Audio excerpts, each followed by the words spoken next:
welcome.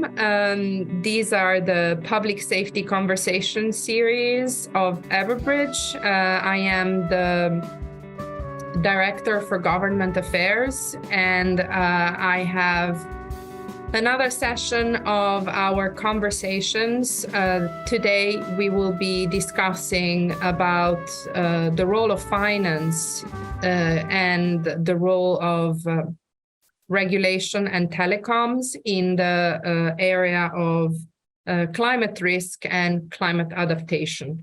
The goal is to exchange with experts, practitioners, and financiers, policy advisors, and government officials. What are the best ways to increase resilience to climate risk? Everbridge is the resilience company. We have embarked in a large effort to increase the safety of countries. We are already present in 24 countries, providing nationwide public warning. And we are also providing several corporate companies with critical event management and disaster risk. In addition, we are partnering with insurance and risk insurance to try to create a fiscal space to prevent and to address the consequences of climate disasters and climate risk. So today we have with us one of the global expert on climate policy, Dr. Barbara Buchner. She is the CEO of the Climate Policy Initiative, and she shows a wonderful picture of Venice behind her, where once a year they organize, among the other global presences, a very important conference that maybe, Barbara, you would like to tell us a little bit about. Barbara is named one of the 20 most influential women in climate change and one of the 100 most influential people in climate policy.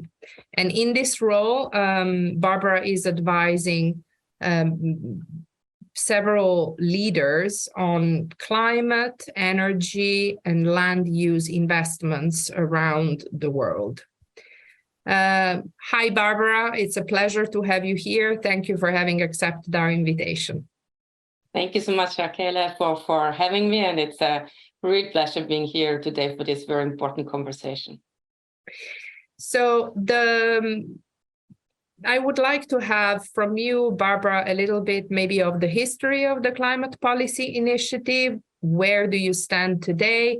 And then I would ask you one question regarding the impact that you see finance could play in accelerating the protection of risk through early warning systems, also in light of the recent UN decision of early warnings for all, which is a goal to address the Sustainable Development Goal 13. And which we'll see in the next 5 years considerable uptake of public warning, hopefully, and early warnings in several countries. Fantastic, and again, it's a real pleasure being here with you today. So Barbara, I'm with CPI, my organization, Climate Policy Initiative, since its very beginning, which was at the end of 2009. We were founded to really help policymakers, but also financial institutions and businesses understand how they can continue economic growth while addressing climate change and sustainable development goals more broadly. And we do that in various ways, focusing really both on providing the data, the information that is needed for decision makers to make informed decisions on how to use both the public policies, but also more generally financial resources to really drive change. But we're also coming up with the investment solutions that can really enable a sustainable, just transition towards the future. And adaptation and resilience is one of our very big focus areas where we've really tried to help both improve the understanding of the overarching picture of adaptation finance, what does it mean, but then also come up with concrete solutions that can help better adapt and increase the resilience of ecosystems around the world. And this is what I will hopefully share with you a little bit more today.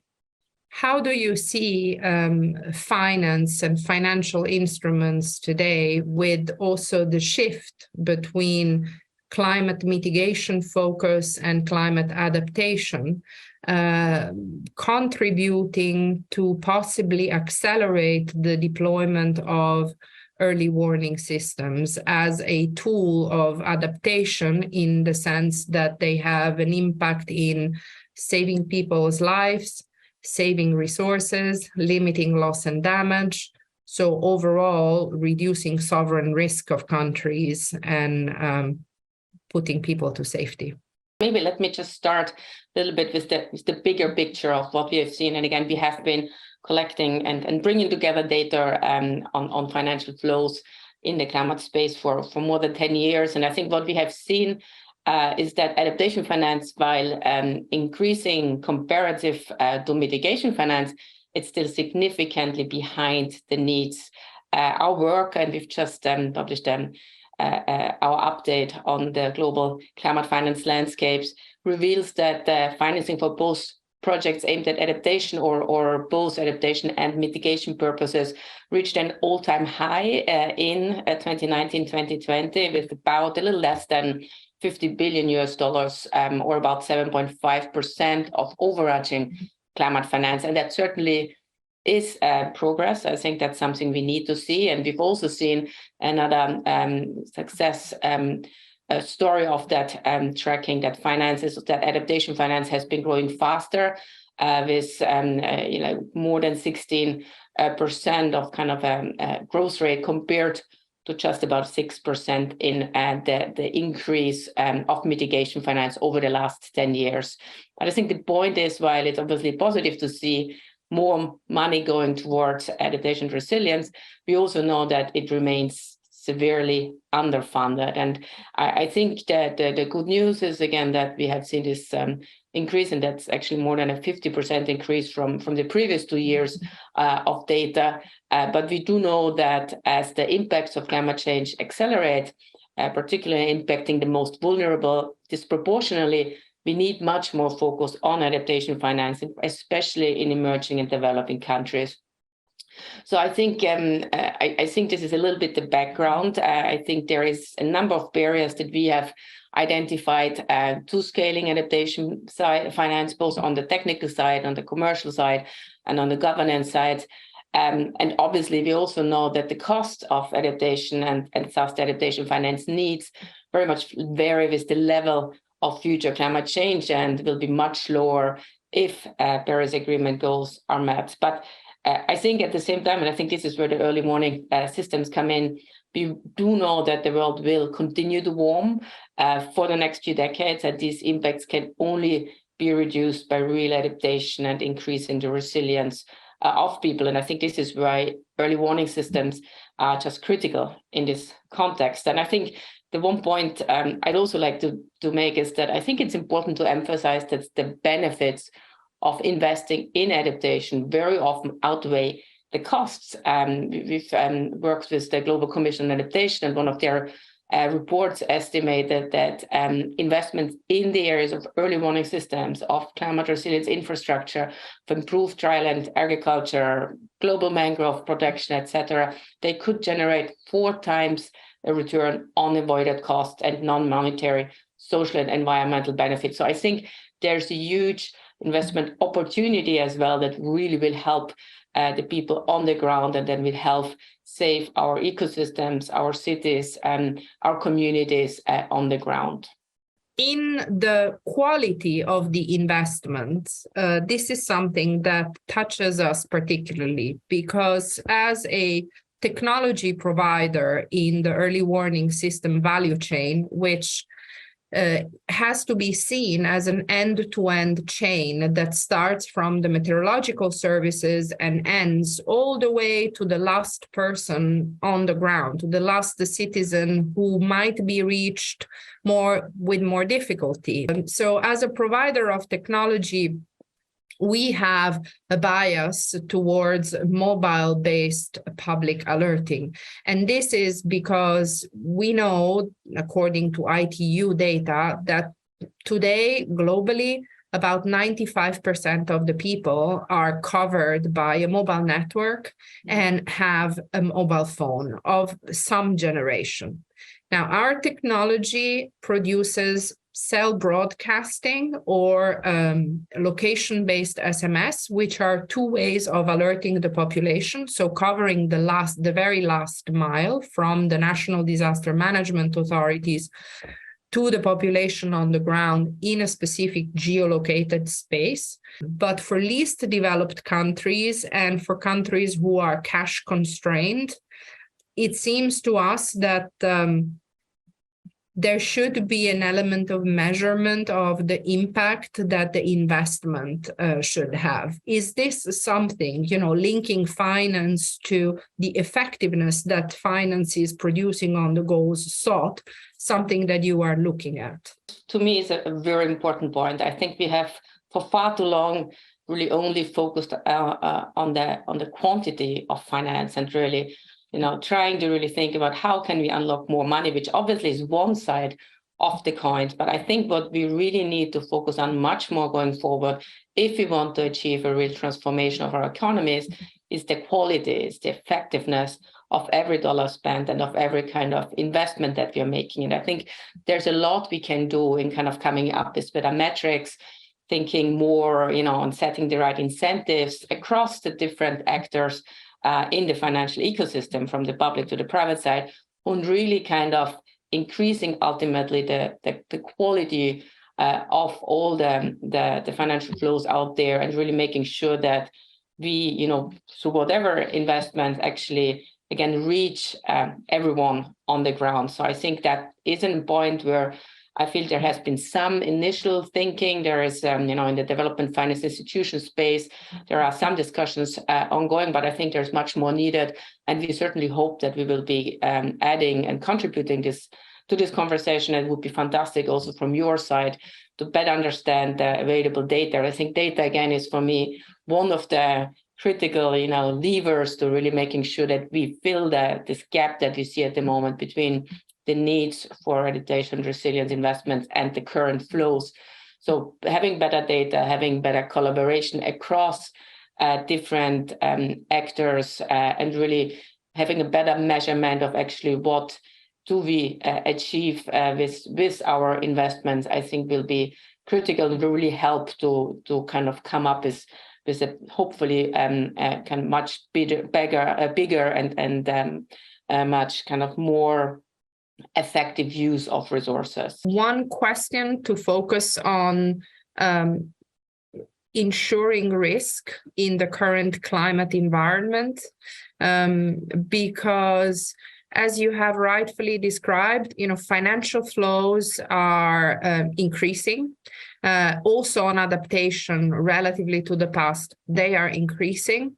But it looks that with the frequency and intensity that climate risk is deploying its effects, some risk might be commercially uninsurable soon.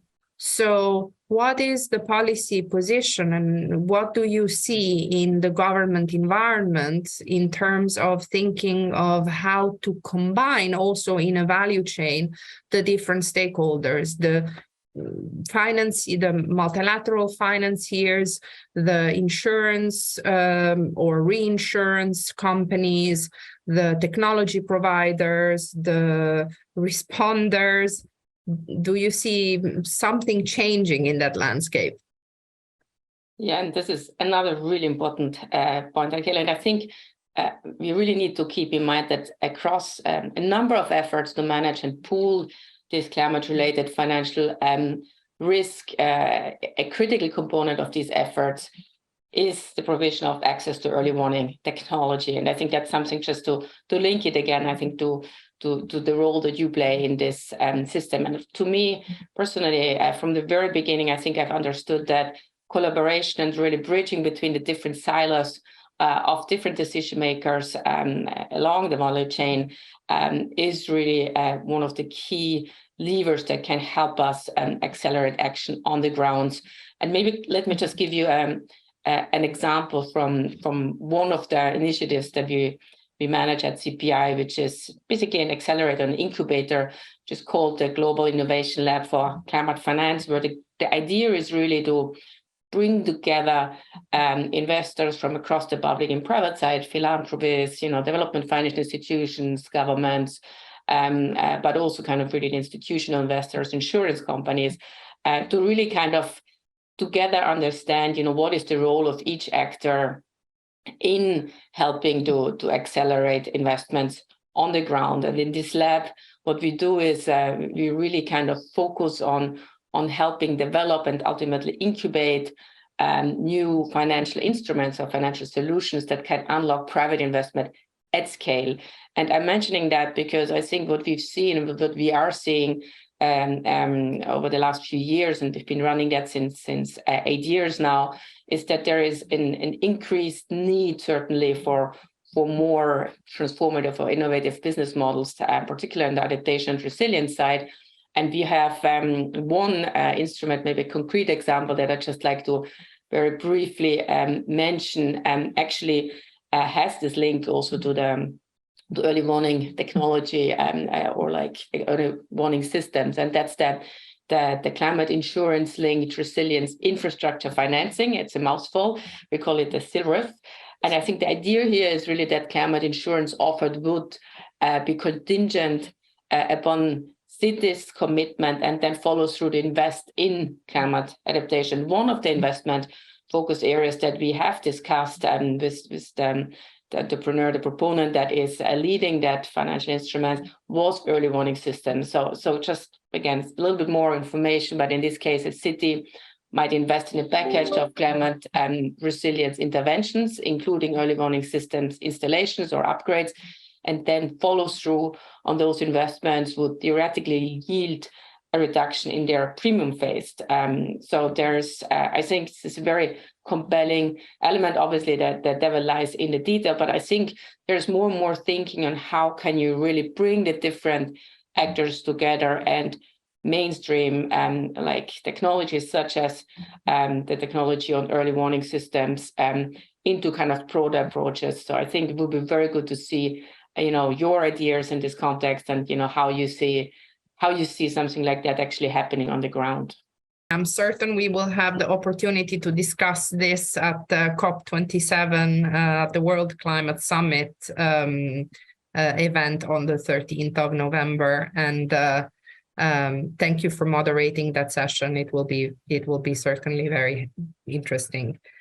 To close up, and I would really like to thank you for your time and for making yourself available. I know how busy your schedule and packed it is right now. Tomorrow you're leaving for Egypt. So thank you so much for really giving me the availability of having this exchange with you.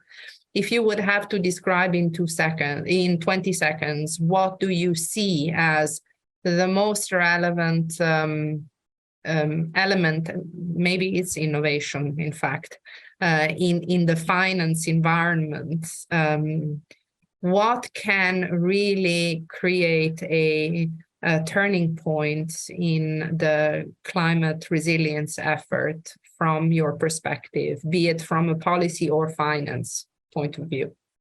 For me, it is a combination of a couple of key levers. You need to have the right policy enabling environment in place. So policies continue to lead the way, but then you really need to have the effective use, combination of different types of capital to really kind of work together on how can you address the multiple risks and barriers in the market. And all that would lead to nothing if we didn't have good data that can really help us measure the impact we have and really kind of make sure that the investments, the finance benefits the people on the ground. So ultimately, it is about a just, sustainable transition. And for me, adaptation and resilience is just at the very core of that. Thank you so much. This was very useful and interesting to guide also our thinking as a private company in our global interactions with different risk scenarios.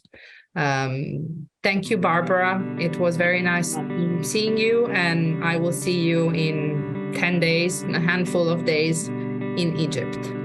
Very much looking forward. And again, thank you so much for having me. Looking forward to continuing this conversation.